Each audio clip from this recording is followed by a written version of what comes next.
आसिम मुनीर ने भारत को एक गीदड़ धमकी दे दी है कि देखिए पाकिस्तान आर्मी ना कोई ऐसी वैसी आर्मी नहीं है, ये अल्लाह की आर्मी है और हम इस अल्लाह की आर्मी से अपना मे वाला परफॉर्मेंस रिपीट कर देंगे। अब गाड़ी में सैर करवा रहा है।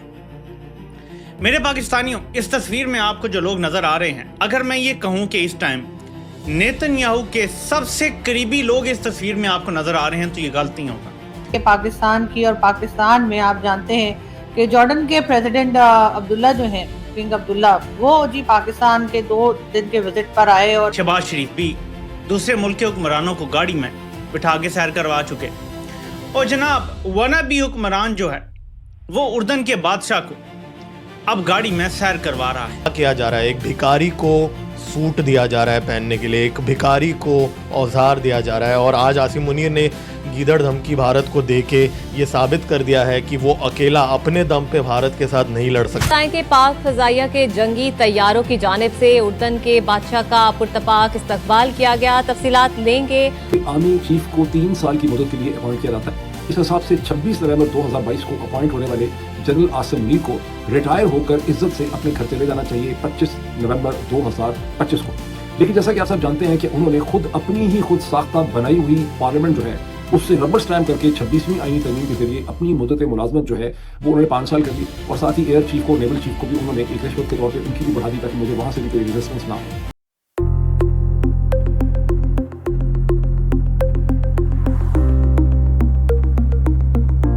दोस्तों, जॉर्डन की जो लीडरशिप है, जॉर्डन के जो बादशाह हैं, वो पाकिस्तान आए हैं।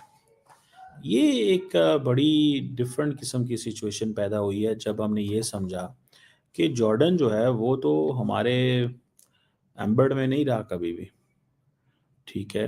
और जो किंग अब्दुल्ला हैं जॉर्डन के, उनको स्पेशल अवार्ड भी दिए गए हैं, सिविलियन अवार्ड हाईएस्ट दिया गया है और मिलिट्री टू मिलिट्री कोऑपरेशन को बढ़ाया गया है। अभी हाल ही में 10-15 दिन पहले ही जॉर्डन, जो कि पाकिस्तान की जो मिलिट्री लीडरशिप है वो जॉर्डन थी और अब वो पाकिस्तान आ गए।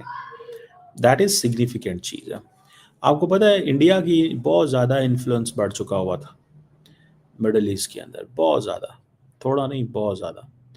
और पाकिस्तान इस चीज़ को महसूस करता था कि इजिप्ट के अंदर, मिडल ईस्ट के अंदर इतना लंबा चौड़ा जो इन्फ्लुएंस है इनका, इसकी क्या इम्प्लीकेशंस हो सकती हैं। हमारे लिए ये परेशानी वाली बात है कि जितने भी मुसलमान मुल्क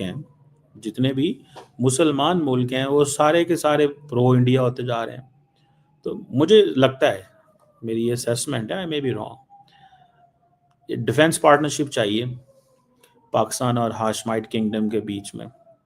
और जो royal family of Jordan, I think king साहब की बेटी भी आई हुई थी। और बहरहाल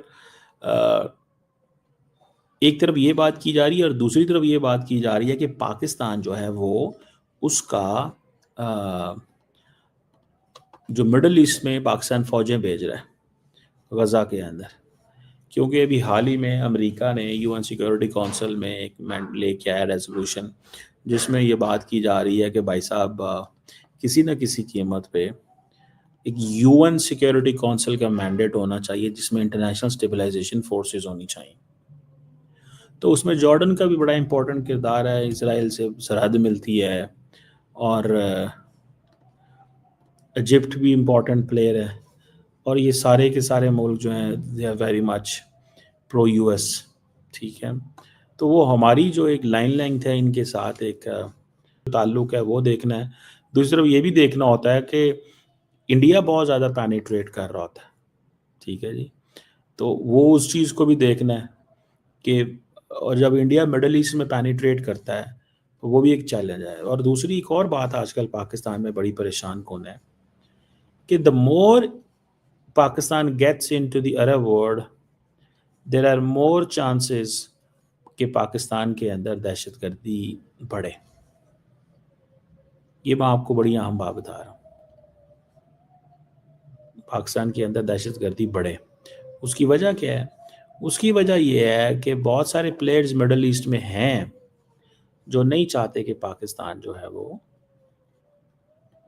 उसकी वहाँ पे प्रेजेंस हो, वो नहीं चाहते।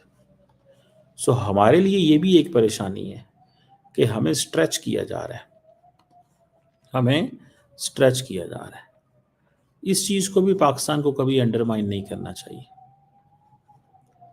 इस चीज़ को भी पाकिस्तान को कभी अंडरमाइन नहीं करना चाहिए कि हमारे स्ट्रेच कराने की कोशिशें की जा रही हैं हमें।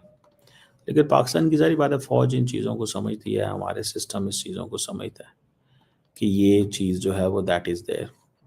आज पाकिस्तान ने ये जो जॉर्डेनियन किंग के साथ एक्सरसाइजेज ये की हैं सारी, आई थिंक ये इनको जेलम के पता नहीं किधर लेके गए होंगे, जेलम साइड पे गए होंगे लेके, और वहाँ पे इनको इस तरह ये रिसीव किया गया, प्रोटोकॉल पढ़ा, बताया गया है कि हम किधर हैं, क्या हैं। और so step by step Pakistan इन मुल्कों को वापस लेके आ रहा है अपने फोल्ड में। लेकिन मुझे एक और चीज़ भी नज़र आ रही है कि पहले हमारे चाइना से बहुत अच्छे ताल्लुकात थे, चाइनीज़ आए उधर बलूचिस्तान में तो दहशतगर्दी शुरू हो गई। अब हम मिडल ईस्ट में गए हैं तो फिर खैबर पख्तूनख्वा में दहशतगर्दी, और अफ़गानिस्तान की तरफ से मामलात ख़राब हैं, चीज़ें तेज़ी से बढ़ती जा रही हैं। बात समझ रहे हैं? इस चीज़ को अंडर एस्टिमेट नहीं करना चाहिए, इस चीज़ को अंडर एस्टिमेट बिल्कुल नहीं करना चाहिए। मुझे लगता है कि ये एक प्रॉब्लमेटिक चीज़ है, ये एक प्रॉब्लमेटिक चीज़ है। और जो लीडरशिप है वो जो मर्ज़ी उसको अभी वो जैसे कहते हैं ना, उसको वो भी महसूस कर रही है कि हम मीना रीजन में जब जाएंगे तो वहाँ पे हमें रोका जाएगा। ऊपर से हम जब आते हैं सामने कि जी हम नेट सिक्योरिटी प्रोवाइडर हैं, सिक्योरिटी स्टेबलाइज़र हैं, नेट सिक्योरिटी स्टेबलाइज़र हैं, तो दैट इज़ समथिंग इम्पॉर्टेंट कि जब हम ये देख।